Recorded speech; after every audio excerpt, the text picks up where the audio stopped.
Hi ಎಲ್ಲರಿಗೂ ನಮಸ್ಕಾರ. Welcome back to my second vlog. ಇವತ್ತಿನ ವಿಡಿಯೋ ಏನು ಅಂದರೆ, ಇವತ್ತಿನ ವಿಡಿಯೋ ಬಂದು ಸ್ವಲ್ಪ ಇನ್ಫಾರ್ಮೇಟಿವ್ ಆಗಿರುತ್ತೆ. ಯಾಕಂದರೆ ಎಷ್ಟೊಂದು ಜನಕ್ಕೆ ಮಾಸ್ಟರ್ಸ್ ಅಂದರೆ ಏನೇನು ಡಾಕ್ಯುಮೆಂಟ್ಸ್ ಬೇಕು ಅನ್ನೋದು ಗೊತ್ತಿರೋದಿಲ್ಲ. ನಾನೇ when I was trying to come year ನನಗೇನು ಗೊತ್ತಿರಲಿಲ್ಲ. ಬಟ್ ನನ್ನ ಕನ್ಸಲ್ಟೆನ್ಸಿಯಿಂದ ಬಂದಿದ್ದು. ಬಟ್ ಅವರೆಲ್ಲ ಹೇಳ್ಕೊಟ್ರು ನನಗೆ. ನಾನೀಗ ಒಂದೊಂದಾಗಿ what are the documents required, ಈಗ ನಿಮ್ಗೆ ಏನೇನು ಡಾಕ್ಯುಮೆಂಟ್ಸ್ ಬೇಕು ಎಲ್ಲನೂ ನಾನು ಹೇಳ್ಕೊಂಡು ಹೋಗ್ತೀನಿ. ವಿಡಿಯೋ ಪೂರ ನೋಡಿ. It will be so much interesting ಅನ್ನೋದಕ್ಕಿಂತ ಇಟ್ ವಿಲ್ ಬಿ ಇನ್ಫಾರ್ಮೇಟಿವ್. ಅದಕ್ಕೋಸ್ಕರ ಓಕೆ, ಫಸ್ಟ್ ಆಫ್ ಆಲ್ ನೀವೇನಾದರೂ ಈಗ ಮಾಸ್ಟರ್ಸ್ ಮಾಡೋಕ್ಕೆ ಡಿಗ್ರಿ ಅದೇ ಇಂಜಿನಿಯರಿಂಗ್ ಮಾಡೇ ಎಲ್ಲ ಬರೋದು. ಫಸ್ಟ್ ನಿಮ್ಗೆ ಏನು ಬೇಕು ಅಂದರೆ ಮಾರ್ಕ್ಸ್ ಕಾರ್ಡ್ಸ್ ಬೇಕು. ಎಲ್ಲ ಸೇಮ್ ಮಾರ್ಕ್ಸ್ ಕಾರ್ಡ್ಸ್ನ ತೊಗೊಂಡು ಇಟ್ಕೊಬೇಡಿ. ಈಗ ನೀವು ಈಗ 8th ಸೆಮ್ಮಿಂದ ಪಾಸ್ಡ್ ಔಟ್ ಆಗಿದ್ದರೆ ಕಾಲೇಜ್ ಅವ್ರಿಗೆ ನೀವು ಕೇಳ್ಕೊಳ್ಳಿ, ಈ ಥರ ನಾನು ಮಾಸ್ಟರ್ಸ್ ಮಾಡಬೇಕು ಅಥವಾ ನಂಗೆ ಬೇಗ ಮಾರ್ಕ್ಸ್ ಕಾರ್ಡ್ ಕೊಡಿ. ನನ್ನ ಯೂನಿವರ್ಸಿಟಿ ಅವ್ರು ಕೇಳ್ತಾರೆ. ದಟ್ ಥಿಂಗ್ ನಿಮ್ಗೆ ಏನಂದರೆ ಯೂನಿವರ್ಸಿಟಿ ಅವರು 8th ಸೆಮ್ ಮಾರ್ಕ್ಸ್ ಕಾರ್ಡ್ ಕೇಳ್ತಾರೆ.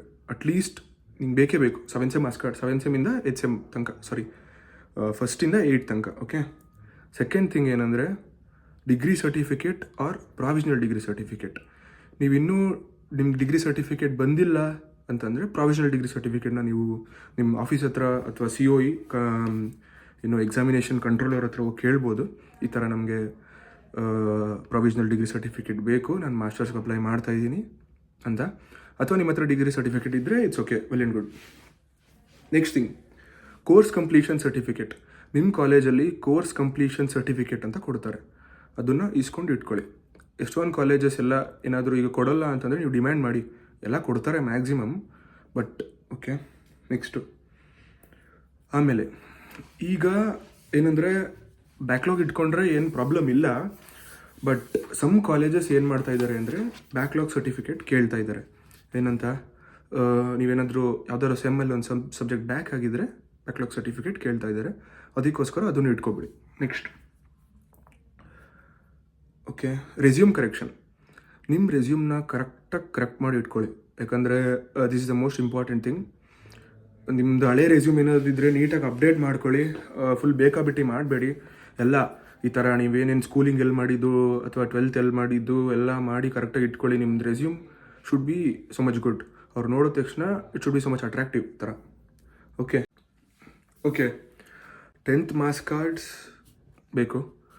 ಈಗ ಕಾಲೇಜ್ಗೆ ಅಪ್ಲೈ ಮಾಡೋಕ್ಕೆ 10th ಮಾರ್ಕ್ಸ್ ಕಾರ್ಡ್ ಕೂಡ ಬೇಕು. ಮತ್ತು 12th ಮಾರ್ಕ್ಸ್ ಕಾರ್ಡ್ ಕೂಡ ನಿಮ್ಮ ಡಿಗ್ರಿ ಮಾರ್ಕ್ಸ್ ಕಾರ್ಡ್ ಅಷ್ಟೇ ಇಂಪಾರ್ಟೆಂಟು. ಮತ್ತು ಇನ್ಕಮ್ ಸರ್ಟಿಫಿಕೇಟ್. ಈಗ ಒಂದೊಂದು ಕಾಲೇಜಸ್ಸು ಇನ್ಕಮ್ ಸರ್ಟಿಫಿಕೇಟ್ ಕೇಳ್ತಾರೆ, ಬಟ್ ಒಂದೊಂದು ಕಾಲೇಜಸ್ ಕೇಳಲ್ಲ. ನೀವು ರೆಡಿ ಇಟ್ಕೊಳ್ಳೋದು ಒಳ್ಳೆಯದು. ನೆಕ್ಸ್ಟ್, ನಿಮ್ದು ಏನಾದರೂ ಎಕ್ಸ್ಟ್ರಾ ಕರಿಕ್ಯುಲರ್ ಏನಾದರೂ ಸರ್ಟಿಫಿಕೇಟ್ಸ್ ಇದ್ದರೆ, ಈಗ if you are a basketball player or any football player ಅಥವಾ ನೀವೇನಾದರೂ ಕ್ಲಬ್ ಮೆಂಬರ್ ಆಗಿದ್ದರೆ ಕಾಲೇಜಲ್ಲಿ ಎಲ್ಲನೂ ತೆಗೆದು ಸೇಫಾಗಿ ಇಟ್ಕೊಬೇಡಿ. ಯಾಕಂದರೆ these also are important. Next, the main thing is SOP ಅಂದರೆ ಸ್ಟೇಟ್ಮೆಂಟ್ ಆಫ್ ಪರ್ಪಸ್ ಅಂತ. ನೀವು ನಿಮ್ಮ ಬಗ್ಗೆನೇ ಬರಿಬೇಕು. ದಿಸ್ ಧನ್ರಾಜ್, ಈಗ ಐ ಕಂಪ್ಲೀಟೆಡ್ ಮೈ ಸ್ಕೂಲಿಂಗ್, ಆ ಥರ. ಈಗ ಒಂದು ಪ್ಲಸ್ ಪಾಯಿಂಟ್ ಏನು ಅಂದರೆ ನೀವು ಬೇರೆಯವ್ರ ಹತ್ರ ಈಸ್ಕೋಬೋದು. ಈಗ ಅವ್ರದ್ದು SOPನ ಈಸ್ಕೊಂಡು ರೆಫರೆನ್ಸ್ ತೊಗೊಂಡು ಯಾವ ಥರ ಬರೆಯೋದು ಅಂತ ನೀವು ಬರೆಯೋದು. ಈಗ ನೀವು ಇಂಜಿನಿಯರಿಂಗ್ ತನಕ ಬರೀಬೇಕು, 1-2-3 ಶೀಟ್ ಇರಬೇಕು. This is the main thing. ಮತ್ತು ನೀವು SOP ಬರೆಯುವಾಗ ಒಂದೊಂದು ಸಿಂಗಲ್ ಯೂನಿವರ್ಸಿಟಿಗೆ ನೀವು SOPನ ಬರೆಯೋದು. ಈಗ ನಾನು 3 ಕಾಲೇಜಸ್ಗೆ ಅಪ್ಲೈ ಮಾಡಿದ್ದೆ. ಒಂದು UCD ಯೂನಿವರ್ಸಿಟಿ ಕಾಲೇಜ್ ಡಬ್ಲಿನ್, ಇನ್ನೊಂದು ಡಬ್ಲಿನ್ ಸಿಟಿ ಯೂನಿವರ್ಸಿಟಿ, ಇನ್ನೊಂದು I think TUD technological university of Dublin. ಆಯಿತಾ, ನನಗೆ ಈಗ ನಾನು SOP ಬರೆಯುವಾಗ ಒಂದು UCDಗೂ ಬರೀಬೇಕು, DCUಗೂ ಬರೀಬೇಕು. ಏನೂ ಇಲ್ಲ, ನಾರ್ಮಲಾಗಿ ಬರೀರಿ, ಅಲ್ಲಿ ಚೇಂಜಸ್ ಮಾಡ್ಕೋಬೇಕು. ಈಗ if you are applying for ಈ ಥರ ಯೂನಿವರ್ಸಿಟಿ ಕಾಲೇಜ್ ಡಬ್ಲಿನ್, ನೀವು ರೆಫರೆನ್ಸಸ್ ತೊಗೊಳ್ಳೋದು ತುಂಬ ಒಳ್ಳೆಯದು. ಯಾಕಂದರೆ SOP is the main thing. ಎಷ್ಟೊಂದು ಜನಕ್ಕೆ ವೀಸಾ ರಿಜೆಕ್ಟ್ ಆಗೋದು SOP ಇಂದನೇ. Next thing, letter of recommendation. ಈಗ ನೀವೇನು ಮಾಡ್ಬೋದು ಅಂದರೆ ನಿಮ್ಮ ಫ್ಯಾಕಲ್ಟಿ ಇರ್ತಾರಲ್ವ, ಈಗ ಕಾಲೇಜಲ್ಲಿ ಈಗ ನಿಮ್ಮ HOD ಹತ್ರ ಒಂದು ಲೆಟರ್ ಆಫ್ ರೆಕಮೆಂಡೇಷನ್ LOR ಅಂತ ತೊಗೋಬೇಕು. ಅಂದರೆ Dhanraj is A good student ಆ ಥರ ಒಂದು ಬರೀಬೇಕು ನೀವೇ. ಈ ಥರ ನೀವು ಲೆಟರ್ ಆಫ್ ರೆಕಮೆಂಡೇಷನ್ ತೊಗೋಬೇಕು. ಅಕಸ್ಮಾತ್ ಏನಾದರೂ ನೀವು ವರ್ಕ್ ಮಾಡ್ತಿದ್ರೆ, ಈಗ ಯಾವುದಾದ್ರು ಕಂಪನಿಲಿ ವರ್ಕ್ ಮಾಡ್ತಿದ್ರೆ ಅವ್ರ ಹತ್ರ ನೀವು ಲೆಟರ್ ಆಫ್ ರೆಕಮೆಂಡೇಷನ್ ಈಸ್ಕೋಬೇಕು. ಮ್ಯಾಕ್ಸಿಮಮ್ ಒಂದು 2-3 ಇಸ್ಕೊಳ್ಳೋದು ಒಳ್ಳೆಯದು. ಕಾಲೇಜಲ್ಲಿ 2, ಮತ್ತು ಈಗ ನೀವು ವರ್ಕ್ ಮಾಡ್ತಿದ್ರೆ 1, ಮ್ಯಾಕ್ಸಿಮಮ್ 2 ಸಾಕು, ಬಟ್ 3 ಇಸ್ಕೊಳ್ಳೋದು ಒಳ್ಳೆಯದು. ನಾನು 2 ಇಸ್ಕೊಂಡಿದ್ದೆ. ನಾನು ನಮ್ಮ HOD ಹತ್ರ 1 ಇಸ್ಕೊಂಡಿದ್ದೆ, ಮತ್ತು ನಮ್ಮ ಸೀನಿಯರ್ ಫ್ಯಾಕಲ್ಟಿ ಹತ್ರ ಒಂದು ಲೆಟರ್ ಆಫ್ ರೆಕಮೆಂಡೇಷನ್ ಇಸ್ಕೊಂಡಿದ್ದೆ. ನೆಕ್ಸ್ಟ್ ಸ್ಟಡಿ ಸರ್ಟಿಫಿಕೇಟ್ ಕೂಡ ಇಂಪಾರ್ಟೆಂಟ್. ಒಂದು ಸ್ವಲ್ಪ ಯೂನಿವರ್ಸಿಟೀಸ್ ಏನು ಕೇಳೋದಿಲ್ಲ, ಬಟ್ ನೀವು ಇಟ್ಕೊಳ್ಳೋದು ತುಂಬ ಒಳ್ಳೆಯದು. ಯಾಕಂದರೆ ಸ್ಟಡಿ ಸರ್ಟಿಫಿಕೇಟ್ ಕೂಡ ಮ್ಯಾಟರ್ ಆಗುತ್ತೆ. ನೆಕ್ಸ್ಟ್ ಡ್ಯೂಲಿಂಗೋ. ನಾನು ಎಂಟ್ರೆನ್ಸ್ ಎಕ್ಸಾಮ್, ಈಗ ಇಂಗ್ಲೀಷ್ ಎಕ್ಸಾಮ್ಸಲ್ಲಿ ಎಷ್ಟೊಂದು ಯೂನಿವರ್ಸಿಟೀಸ್ ಡ್ಯೂಲಿಂಗೋನ ಪ್ರಿಫರ್ ಮಾಡ್ತಾರೆ, ಇಷ್ಟೊಂದು ಐಲ್ಟ್ಸ್ನ ಎಲ್ಲ ಪ್ರಿಫರ್ ಮಾಡ್ತಾರೆ. ಮತ್ತು ಟೋಫಲ್ ಇರುತ್ತೆ. TOEFL I think it's for US, but ನಾನು ಬರೆದಿದ್ದು ಡ್ಯೂಲಿಂಗೋದಲ್ಲಿ ಓವರಾಲ್ 120 ಇರಬೇಕು ನಿಮಗೇನಾದರೂ ಚೆನ್ನಾಗಿರೋ ಕಾಲೇಜಸ್ ಸಿಗಬೇಕಂದ್ರೆ. ಮತ್ತು ಐಲ್ಟ್ಸಲ್ಲಿ ಐ ಥಿಂಕ್ ಇಟ್ಸ್ 6.5 or 7.5, ಗೊತ್ತಿಲ್ಲ ನಂಗೆ ಐಲ್ಟ್ಸ್ ಬಗ್ಗೆ, ನಾನು ಹೇಳ್ತಾ ಇದ್ದೀನಿ. ಬಟ್ ನನಗೆ ಡ್ಯೂಲಿಂಗೋ ಬಗ್ಗೆ ತುಂಬ ಗೊತ್ತು. ಡ್ಯೂಲಿಂಗೋದಲ್ಲಿ ಓವರಾಲ್ 120 ಇರಬೇಕು, ಮತ್ತು ಈಚ್ ಬ್ಯಾಂಡಲ್ಲಿ you should be getting at least 110 or 110 above. Okay, ಡ್ಯೂಲಿಂಗೋದಲ್ಲಿ ಮಾರ್ಕ್ಸ್ ಕಡಿಮೆ ಬರ್ತಿದೆ ಯಾರಿಗಾದರೂ ಈ ಪ್ರಾಬ್ಲಮ್ ಇದ್ದರೆ ನೀವು ಯೂಟ್ಯೂಬಲ್ಲಿ ನೋಡಬೇಕು. ಯೂಟ್ಯೂಬಲ್ಲಿ how to get more marks in Duolingo ಅಂತ ಟೈಪ್ ಮಾಡಿದ್ರೆ ಎಷ್ಟೊಂದು ಜನ ವೀಡಿಯೋಸ್ ಹಾಕಿದ್ದಾರೆ, ನೀವು ಅದನ್ನು ನೋಡ್ಬೋದು. ಮತ್ತು ಡ್ಯೂಲಿಂಗೋದಲ್ಲೇ ಜಾಸ್ತಿ ಮಾರ್ಕ್ಸ್ ಹೆಂಗೆ ತೆಗೆಯೋದು ಅಂತಲೇ ಒಂದು ಹೊಸ ವೀಡಿಯೋ ಮಾಡೋಣ. Next transcript. ಎಷ್ಟೊಂದು ಯೂನಿವರ್ಸಿಟೀಸ್ ಟ್ರಾನ್ಸ್ಕ್ರಿಪ್ಟ್ ಕೇಳ್ತಾರೆ.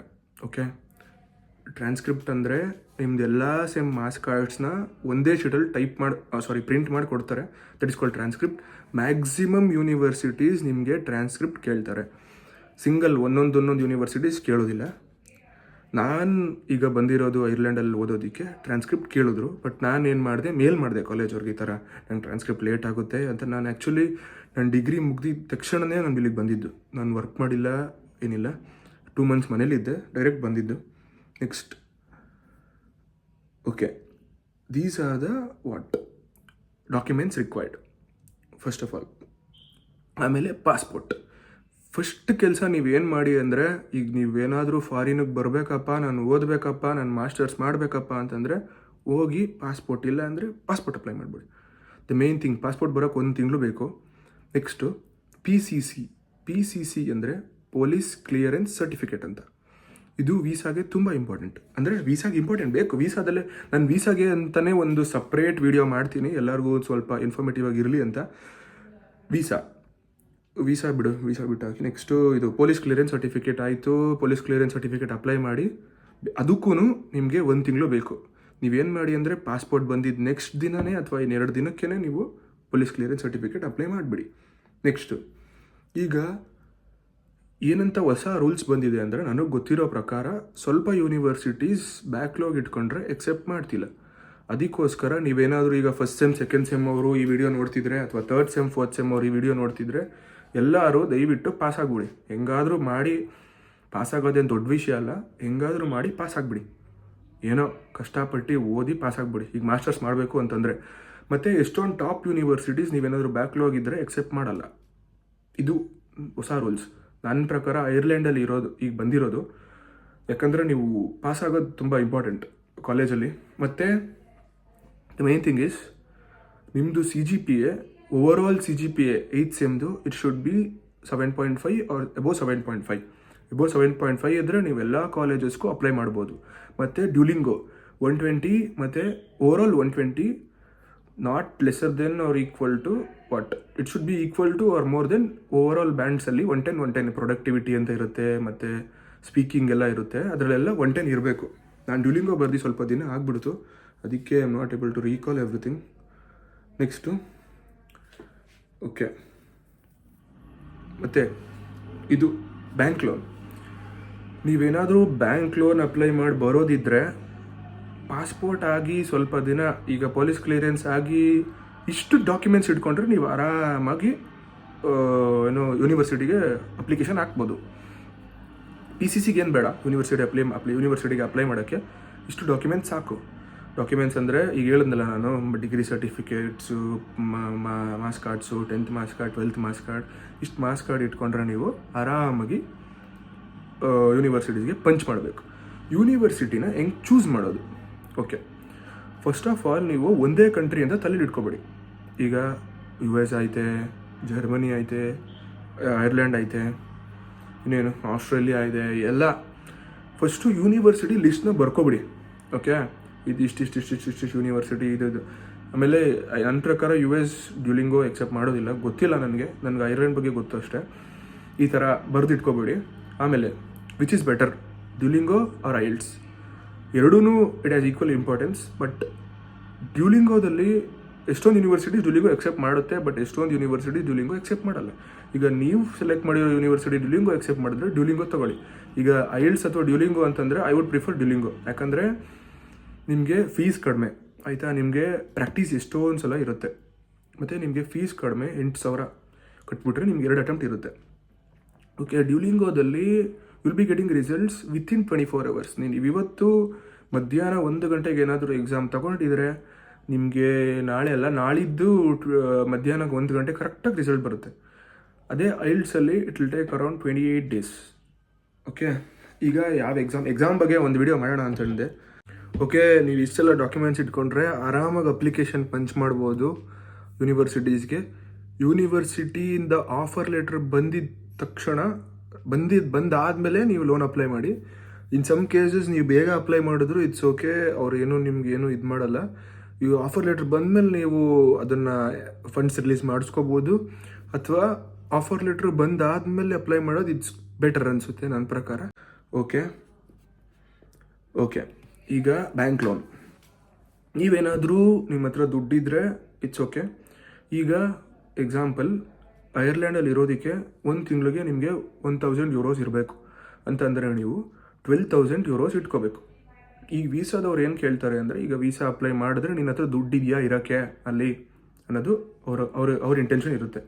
ಅದಕ್ಕೋಸ್ಕರ ನೀವು 12,000 euros ಬ್ಯಾಂಕ್ ಅಕೌಂಟಲ್ಲಿ ಇಟ್ಕೋಬೇಕು. ಅಂದರೆ 12,000 euros ಅಂದರೆ ಹತ್ತತ್ರ 11 ಲಕ್ಷ, 11.5 ಲಕ್ಷ, 12 ಲಕ್ಷ ಇಟ್ಬಿಡಿ ಬೆಸ್ಟು. ಓಕೆ, ಇಷ್ಟಿಡೋದು. ಬ್ಯಾಂಕ್ ಲೋನ್ ಬೇಗ ಸ್ಯಾಂಕ್ಷನ್ ಮಾಡಿಕೊಂಡ್ರೆ ಬ್ಯಾಂಕ್ ಲೋನ್ ಇಟ್ಕೊಳ್ಳಿ. ವೀಸಾಕ್ಕಿಂತ 3 ತಿಂಗಳು ಮುಂಚೆ ದುಡ್ಡಿಟ್ಟಿರ್ಬೇಕು ನೀವು. ಮತ್ತು ಏನಾದರೂ ನಿಮ್ಮ ಹತ್ರ ದುಡ್ಡಿಲ್ಲ, ಈಗ ಸಡನ್ನಾಗಿ ಅಕೌಂಟಿಗೆ ಹಾಕೊಳ್ಳೋದು ತಪ್ಪು. ಎಕ್ಸಾಂಪಲ್, ಈಗ ನಿಮ್ಮ ಹತ್ರ ಒಂದು 50,000 ಇರುತ್ತೆ, ಬಟ್ ನೀವು 50,000 ಇರುತ್ತೆ, ಒಂದೇ ಸಲ ನೀವು 12 ಲಕ್ಷ ಹಾಕೊಂಡ್ರು ಅದನ್ನು ಕೇಳ್ತಾರೆ. ಅದಕ್ಕೋಸ್ಕರ ನೀವು ಒಂದು ಪ್ಲಸ್ ಪಾಯಿಂಟ್ ಏನಂದರೆ, ನೀವು ಒಂದು ಸೇಲ್ ಅಗ್ರಿಮೆಂಟ್ ಮಾಡಿಸಿ. ಈ ಥರ ನಮ್ಮ ಮನೇನ ನಾವು ಮಾರ್ತಾ ಇದ್ದೀವಿ, ಅದಕ್ಕೋಸ್ಕರ ಒಂದು ಮಾಡಿಸ್ಬಿಟ್ರೆ ಅವ್ರೇನೂ ಕೇಳೋದಿಲ್ಲ ನಿಮಗೆ. ಅದನ್ನು ಅಟ್ಯಾಚ್ ಮಾಡ್ಬೇಕು ನೀವು ವೀಸಾಗೋಸ್ಕರನೇ ನಾನು ಹೊಸ ವೀಡಿಯೋ ಮಾಡ್ತೀನಿ. ಬಟ್ ಈ ವಿಡಿಯೋ ಏನೋ ಕೇಳ್ತಾ ಇದ್ದೀನಿ ಅಂದರೆ, 3 ತಿಂಗಳು ಮುಂಚೆನೇ ಪ್ರಿಪೇರ್ ಆಗಬೇಕು ನೀವು. ಇದು ದುಡ್ಡು ಇಟ್ಟಿರ್ಬೇಕು ನೀವು ವೀಸಾಗಿಂತ ಮುಂಚೆ. ಮ್ಯಾಕ್ಸಿಮಮ್ 2 ತಿಂಗಳು ಮುಂಚೆ ಇಟ್ಟಿದ್ರು ಇಟ್ಸ್ ಓಕೆ. ನಾನಂತೂ ಐ ಥಿಂಕ್ 2 ತಿಂಗಳು ಮುಂಚೆ 12 ಲಕ್ಷ ಇಟ್ಟಿದ್ದೆ ಅಕೌಂಟಲ್ಲಿ. ನೆಕ್ಸ್ಟು ಈಗ ಮೇಯ್ನ್ ಥಿಂಗ್ 3 ಥಿಂಗ್ ನೀವು ಫಸ್ಟ್ ಮಾಡಬೇಕು ಅಂದರೆ, ಪಾಸ್ಪೋರ್ಟ್, PCC ಮತ್ತು ಬ್ಯಾಂಕ್ ಲೋನ್. ಇದೇ ಜಾಸ್ತಿ ನಿಮಗೆ ಟೈಮ್ ಹಿಡಿಯೋದು. ಇನ್ನು ಮಿಕ್ಕಿದ ಡಾಕ್ಯುಮೆಂಟ್ಸ್ ಎಲ್ಲ ನಿಮಗೆ ಸಿಗುತ್ತೆ. ಅಕಸ್ಮಾತ್ ನೀವು ಈಗ ಡಿಗ್ರಿ ಮಾಡ್ತಾ ಇದ್ದೀರಾ ಅಂದರೆ ಸ್ವಲ್ಪ ಕಷ್ಟ ಆಗ್ಬೋದು. ಈ ಪ್ರೊವಿಷನಲ್ ಡಿಗ್ರಿ ಸರ್ಟಿಫಿಕೇಟ್ ಇಸ್ಕೊಳ್ಳೋದಾಗಿರ್ಬೋದು, ಮತ್ತು ಟ್ರಾನ್ಸ್ಕ್ರಿಪ್ಟ್ ಇಸ್ಕೊಳ್ಳೋದೆಲ್ಲ ಸ್ವಲ್ಪ ಟೈಮ್ ಕೇಳ್ತಾರೆ. ಬಟ್ ನೀವು ಡಿಮ್ಯಾಂಡ್ ಮಾಡಿ ಈ ಥರ ಹೇಳಿ, ಮಾಸ್ಟರ್ಸ್ಗೋಸ್ಕರ ಅಪ್ಲೈ ಮಾಡಬೇಕು ನಾವು ಅಂತ, ಬೇಗ ಅಪ್ಲಿಕೇಶನ್ ಪಂಚ್ ಮಾಡ್ಕೊಳ್ಳಿ. ಮ್ಯಾಕ್ಸಿಮಮ್ ನೀವು ಬೇಗ ಅಪ್ಲಿಕೇಶನ್ ಪಂಚ್ ಮಾಡಿಕೊಂಡ್ರೆ ನಿಮಗೆ ಚೆನ್ನಾಗಿರೋ ಕಾಲೇಜಸ್ ಸಿಗುತ್ತೆ.